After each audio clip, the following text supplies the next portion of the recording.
রাজধানীর ফার্মগেটে আছেন সহকর্মী কামরুল হাসান, খুলনায় আছেন সহকর্মী তানজিম আহমেদ, রংপুরে রেদওয়ান হিমেল এবং চুয়াডাঙ্গায় আছেন মাহফুজ মামুন।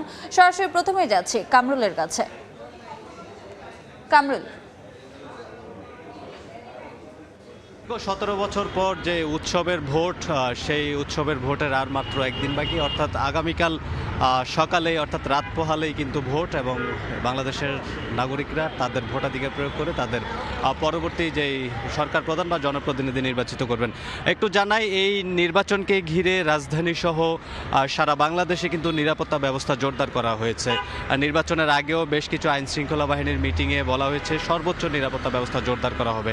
এরই ধারাবাহিকতায় যদি জানাই, আমি এই মুহূর্তে অবস্থান করছি রাজধানীর ফার্মগেট এলাকা। আপনারা জানেন যে এটি বেশ ব্যস্ততম একটি এলাকা। কিছুক্ষণ আগে অর্থাৎ মিনিট 10 আগেই কিন্তু এখানে সেনাবাহিনীর 30 সদস্যের একটি টিম এখানে টহল কার্যক্রম চালিয়েছেন। আমরা দেখতে পেয়েছি তখন তারা এখানে যে যানবাহনগুলো যাচ্ছে এই সড়ক দিয়ে, সেই যানবাহনগুলোকে তাদের যদি সন্দেহভাজন মনে হয়, তারা সেক্ষেত্রে সেই যানবাহনগুলোকে তল্লাশি চালিয়েছেন এবং তাদেরকে বিভিন্ন প্রশ্ন করেছেন। আপনারা জানেন যে নির্বাচনকে ঘিরে ইতিমধ্যেই কিন্তু 4 দিনের সরকারি ছুটি শুরু হয়েছে এবং এই ছুটিকে ঘিরে রাজধানীও কিন্তু বেশ ফাঁকা বলা যায়। তারপরও যেহেতু নির্বাচন নিরাপত্তার একটি বিষয় থাকে, সেই নিরাপত্তা ব্যবস্থাকে আসলে জোরদার করার জন্য সেনাবাহিনী, পুলিশ, র্যাব, বিজিবি, আনসার সহ অন্যান্য আরও যে সহযোগী যে বাহিনীগুলো রয়েছে সে সকল বাহিনীর সদস্যরা তাদের আপ্রাণ চেষ্টা চালিয়ে যাচ্ছে যে কোনো মূল্যে আসলে একটি সংঘাত মুক্ত, একটি উৎসব মুখর আসলে নির্বাচন উপহার দেওয়ার চেষ্টাটুকু তারা চালিয়ে যাচ্ছেন। আমরা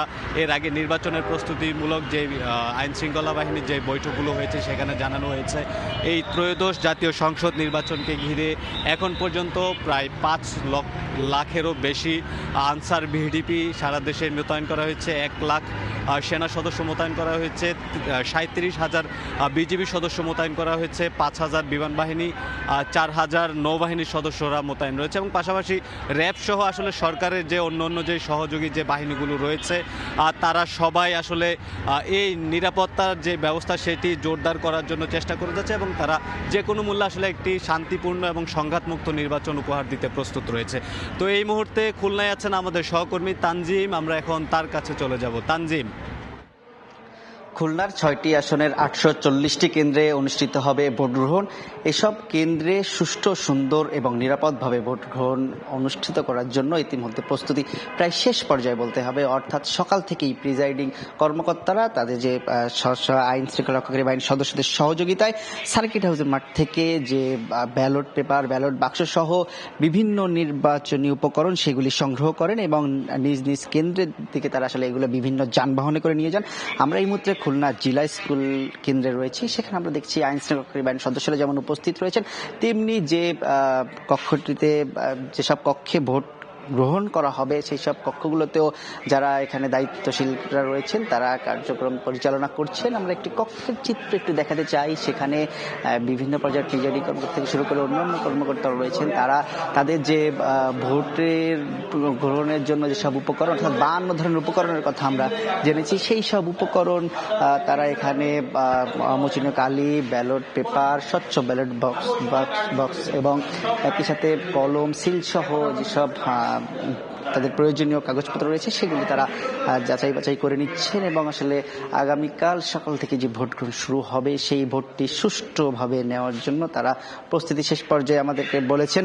এবং একই সাথে আমরা জেলা প্রশাসন সূত্রে জানতে পেরেছি খুলনাতে আর্মি থেকে শুরু করে নৌ সদস্য, সেনা সদস্য, পুলিশ, আনসার সব মিলিয়ে 18,624 জন আইন শৃঙ্খলা সদস্য নিজে থাকবেন সুষ্ঠুভাবে এই ভোটটি গ্রহণ করার জন্য।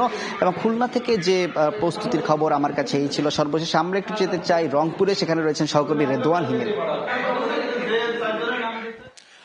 আগামীকাল বৃহস্পতিবার আসন্ন ত্রয়োদশ সংসদ নির্বাচন উপলক্ষে সারা দেশের মতো রংপুরও ভোট কেন্দ্রগুলোতে শেষ মুহূর্তের যে প্রস্তুতি সেটা কিন্তু সম্পূর্ণ হচ্ছে। আমি আপনাদেরকে একটু বলে রাখি, আমি এই মুহূর্তে আছি রংপুরের যে উত্তর মোলাটুল সরকারি প্রাথমিক বিদ্যালয়, সেখানে আপনারা দেখতে পাচ্ছেন ক্যামেরায় যে এই মুহূর্তে যে আগামীকাল যেহেতু ভোটাররা আসবেন ভোট কেন্দ্রে ভোট দেবেন, সকাল 7:30 থেকে ভোট অনুষ্ঠিত হওয়ার কথা রয়েছে। সেক্ষেত্রে আমরা দেখেছি যারা এখানকার কর্মচারীরা রয়েছেন তারা কিন্তু যে ভোটাররা সারিবদ্ধ হয়ে, পুরুষ এবং মহিলা ভোটাররা সারিবদ্ধ হয়ে ভোটে কেন্দ্রে প্রবেশ করে ভোট দিবেন সেই কাজটুকু কিন্তু শেষ মুহূর্তে পরিচালিত হচ্ছে এবং সকাল থেকে আমরা দেখেছি সকাল 11:30 থেকে নির্বাচনী যেই সরঞ্জামগুলো রয়েছে সেই সরঞ্জামগুলো আসলে যে ভোট কেন্দ্রে কেন্দ্রে কিন্তু পৌঁছানোর ব্যবস্থা করে দেওয়া হচ্ছে। রংপুরের জেলা রিটার্নিং কর্মকর্তা কার্যালয় এবং নির্বাচন কমিশনের পক্ষ থেকে কিন্তু সব জায়গায় আসলে নির্বাচনী সরঞ্জামগুলো পৌঁছে গিয়েছে। এছাড়াও আমি একটু বলে রাখি, রংপুর যে 3 আসনে 169টি যে কেন্দ্র রয়েছে সেই কেন্দ্রে কিন্তু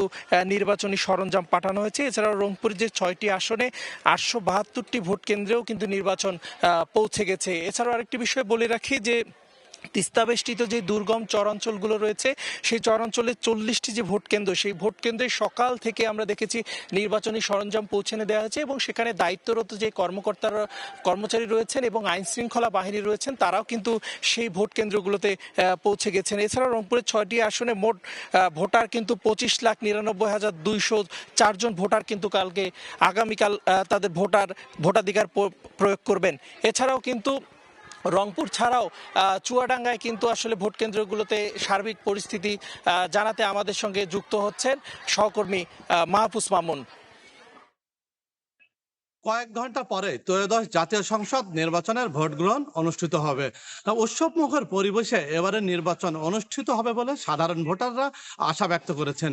কেন্দ্রে সুন্দরভাবে রয়েছেন, তারা বলছেন খুব পরিবেশ খুব ভালো রয়েছে এবং এখানে কোনো ধরনের নিরাপত্তা বিঘ্নিত হওয়ার কোনো সম্ভাবনা নেই। এছাড়া র্যাব, পুলিশ, সেনাবাহিনী সহ বিভিন্ন আইন শৃঙ্খলা বাহিনীর সদস্যরা নিয়মিত টহল দিচ্ছেন শহরের বিভিন্ন স্থানে এবং ভোট কেন্দ্রের আশপাশে। এর ফলে নিরাপত্তা ব্যবস্থা অনেকটাই ভালো রয়েছেন। সাধারণ ভোটাররা প্রত্যাশা করছেন এবারের নির্বাচন অবাধ এবং সুষ্ঠু এবং গ্রহণযোগ্য নির্বাচন অনুষ্ঠিত হবে। ভোটাররা তাদের পছন্দের প্রার্থীকে ভোট দেবেন বলে জানিয়েছেন। ভোটাররা চাচ্ছেন যোগ্য এবং যারা ন্যায়ের পক্ষে এবং এলাকার উন্নয়নে কাজ করবেন এমন প্রার্থীকে তারা ভোট দেবেন। চুয়াডাঙ্গা 2টি সংসদীয় আসনে 6 জন প্রার্থী এবারের নির্বাচনে অংশগ্রহণ করছেন। চুয়াডাঙ্গাতে 9,94,000 জন ভোটার তাদের ভোটাধিকার প্রয়োগ করবেন এবারের নির্বাচনে।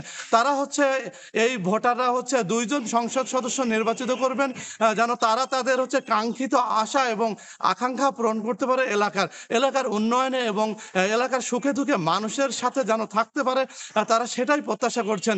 ভোট কেন্দ্রে কেন্দ্রগুলো যারা দায়িত্বে রয়েছে তারাও দায়িত্ব পালনে অনেকটাই সচেষ্ট রয়েছেন এবং তারা বলছেন যে এর আগে যে নির্বাচন হয়েছে তার চাইতে এবার তাদের ভেতরে উৎসাহ এবং আনন্দ বিরাজ করছে।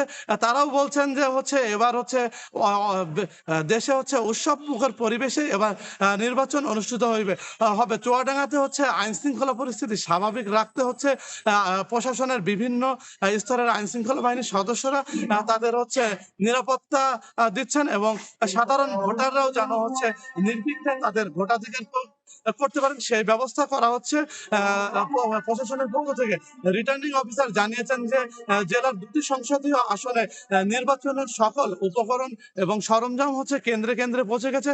চুয়াডাঙ্গাতে 354টি কেন্দ্র রয়েছে। এই 354টি কেন্দ্রেই ভোট গ্রহণ অনুষ্ঠিত হবে 2টি আসনে। চুয়াডাঙ্গা 1 আসনে বিএনপির প্রার্থী ধানের শীষ প্রতীক নিয়ে নির্বাচনে প্রতিদ্বন্দ্বিতা করবেন শরীফুজ্জামান শরীফ এবং জামাতের প্রার্থী রয়েছেন অ্যাডভোকেট মাসুদ পারভেজ রাসেল এবং চুয়াডাঙ্গা 2 আসনে ধানের শীষের প্রার্থী রয়েছেন মাহমুদ হাসান খান বাবু।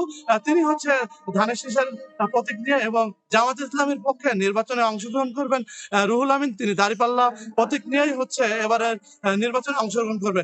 এই ছিল চুয়াডাঙ্গা থেকে নির্বাচন সর্বশেষ। দর্শক, চুয়াডাঙ্গা, রংপুর, খুলনা এবং রাজধানী ফার্মগেট থেকে নির্বাচনের প্রস্তুতি যাবতীয় খবরাখবর জানাচ্ছিলেন আমাদের সহকর্মীরা।